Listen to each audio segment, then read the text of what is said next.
So the meaning of jazz is something that's very important in our world today, and it's one of those things that's been all but lost. You know, like we know the word, but we don't know what it actually means.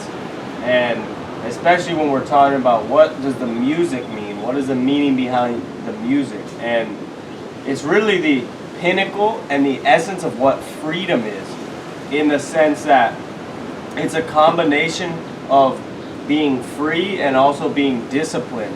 And in hard work is freedom. And that's something that when I say it's missing in society today, that's what I'm talking about.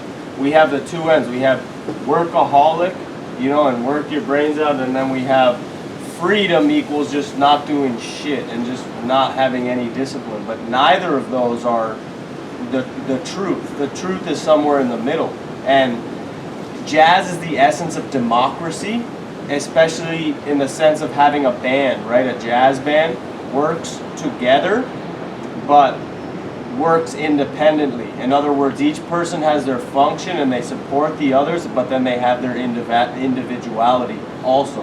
And then when you talk about playing jazz solo, the meaning is a little different, but it is the same in the sense that you have the freedom to play what you want and improvise, but then the discipline that it takes to actually be able to make that shit sound good, and not just, you're not just playing. You know, when people have this conception that jazz music and improvisation is just, yeah, he's just freestyling, he's just, you know, that's what improvising is, you just freestyling.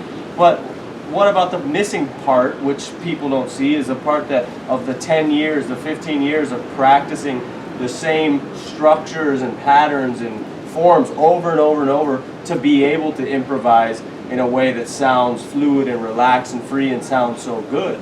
And another thing that people don't know is that classical music as we know it, Mozart, Beethoven, Bach, all of those musicians were improvisers. But the music that we have of them is written down because there was no recording of music back then, so they wrote it down. So a lot of times they would improvise something and they would, oh, this is an exercise I wrote down. And those are the pieces that now classical musicians play, you know, verbatim over and over. And it's a great way to preserve the music, but it's not the whole story of who those musicians were. Mozart was an improviser, you know, they had these structures that they knew and had so dialed and so memorized, and they would just play off that. And it would come out super fluid and sound incredible, but it was improvisation. So the true meaning of improvisation is the combination of freedom and really hard work. It's not one or the other.